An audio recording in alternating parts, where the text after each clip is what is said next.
मित्रों, राधे राधे। आज मैं आपको एक धार्मिक कहानी सुनाने जा रहा हूँ। पुराने समय की बात है कि प्रयागराज में सभी सभी ऋषियों ने यज्ञ करने की सोची और वे यज्ञ करने लगे। इतने में ही नारद जी घूमते घूमते वहां पर आए। उन्होंने उनका आदर सम्मान किया और बोले कि हे ऋषि, हे नारद ऋषि, आप अच्छे आए। आप हमें यह बतलाओ कि हम जो यज्ञ कर रहे हैं इसके भोक्ता कौन है और इसका फल देने वाला त्रिमूर्तियों में से कौन से देवता है। तब नारद मुनि कहने लगे, नारद ऋषि बोले कि ये भैया, इसके बारे में तो अपन को मालूम करना पड़ेगा, क्योंकि त्रिमूर्तियों में से जो सात्विक और शांत स्वभाव का होगा वही इस योग के भोक्ता होंगे। तब सब ऋषियों ने आपस में सलाह की कि त्रिमूर्तियों में से तीनों देवताओं की परीक्षा ली जाए। अब तीनों देवताओं की परीक्षा लेने के लिए कोई भी तैयार नहीं हुआ। तब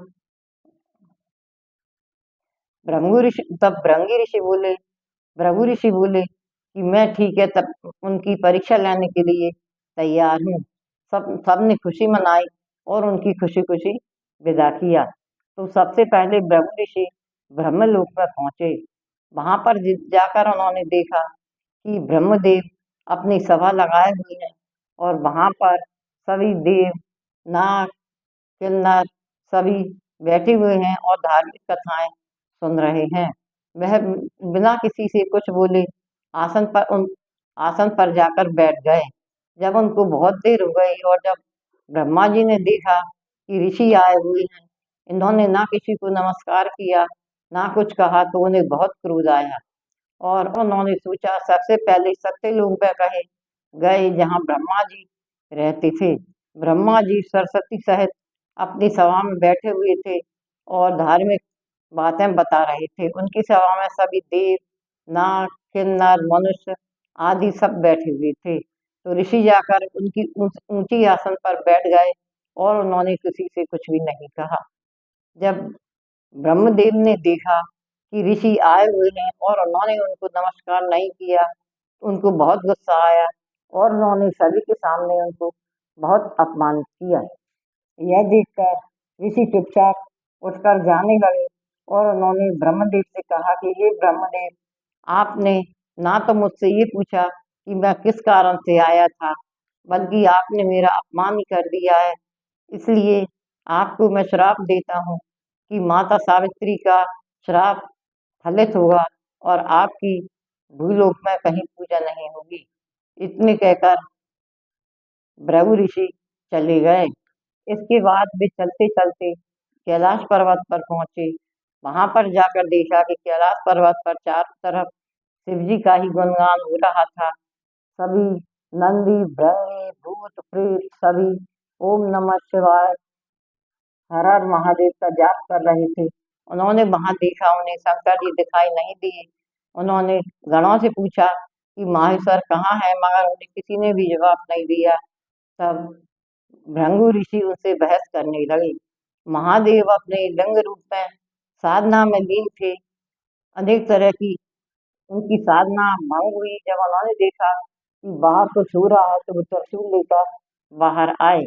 जब ब्रह्म ऋषि ने देखा कि माहेश्वर तो अपना त्रिशूल लेकर क्रोध पर खड़े हैं, तब उन्होंने मन में सोचा कि इनको भी क्रोध आ गया, अतः इनमें भी सात्विक गुण नहीं है। और उन्होंने शिव जी से कहा कि हे महादेव, आप लिंग रूप में पूजा कर रहे थे, इसीलिए आपकी लिंग लिंग रूप में ही पृथ्वी पर पूजा हुई, मूर्ति रूप में नहीं। इतना कहकर वहां से आगे आए। आगे आकर उन्होंने सोचा कि आगे चलकर वैकुंठ लोक पर पहुंचना चाहिए। अब वे वैकुंठ लोक पर पहुंचे तो उनका मन बहुत ही क्षुब्ध था, क्योंकि दो जगह उन्हें अपना अपमान सहन करना पड़ा था। वहां पर जाकर उन्होंने देखा कि शेषनाग की शैया पर विष्णु भगवान लेटे हुए हैं और लक्ष्मी जी उनके चरण दबा रही हैं। तब और उनकी आंखें बंद हैं। तब उन्होंने सोचा कि शायद इन्होंने मुझे देखकर आंखें बंद की हैं, इसलिए उन्हें भी बहुत क्रोध आया। भृंगी ऋषि ने अपने बाएं पैर को उठाकर भगवान विष्णु की छाती पर लात मारी। पैर के लगते ही भगवान विष्णु उठकर बैठ गए और उन्होंने उनके पैर पकड़ लिए कि गुरुदेव, मेरा हृदय तो बहुत कठोर है और आपके पैर तो बहुत ही नरम है, कहीं आपको चोट तो नहीं लगी।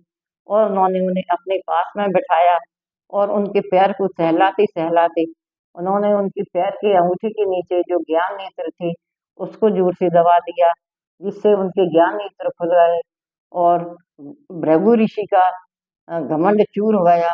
घमंड चूर होते ही उन्हें ध्यान आया कि मैंने किस किस को श्राप दिया है और मैं तो श्री हरि को भी श्राप देने वाला था। यह ध्यान आते ही वे बार बार भगवान हरि के चरणों में गिरने लगी कि हे प्रभु, मुझसे क्या गलती हो गई जो मैंने शिव जी को भी श्राप दे दिया, ब्रह्मदेव को भी दे दिया। तब श्री हरि उन्हें समझाने लगी कि सुनो ऋषि, तुम्हारी इसमें कोई भी गलती नहीं है और तुम बार बार माफी भी मत मांगो। तुम तो निर्मित मात्र थे, ये सब तो होना ही था।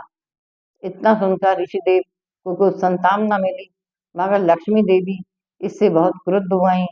उन्होंने ऋषि से कहा कि हे गुरुदेव, आपने विष्णु भगवान की छाती पर लात मारी है और उनके हृदय में मेरा निवास है, इसलिए अब मैं इनके हृदय में नहीं रह सकती। वे बैकुंठ लोक कर चली गईं। इतना सुनने के बाद श्री हरि ने गुरुदेव को समझाया और उनको विदा किया। वे भी भगवान को नमस्कार करके भोजल मन से अपने गंगा किनारे ऋषियों के पास लौट आए। जब सब ऋषियों ने उन्हें आते देखा तो उनसे पूछा कि भाई निराकरण हुआ। उन्होंने बताया कि हाँ, श्री हरि ही सात्विक विचारों के और शांत स्वभाव के हैं, अतः वे ही यज्ञ के भोक्ता बनेंगे और वही फल देंगे। सब लोगों ने खूब खुशी मनाई। उसके बाद वहां सभी देव भी आ गए और देवों ने भी सबका साथ दिया। बोलो भगवान श्री हरि की जय, विष्णु भगवान की जय, महादेव की जय, ब्रह्मदेव की जय, सभी देव देवताओं की जय। जय जय श्री राम, जय जय श्री राम। बार बार वर मांगहु हर्ष देव श्री रंग, पद सरोज मन कामना, भक्ति सदा सतसंग। जय जय श्री राम।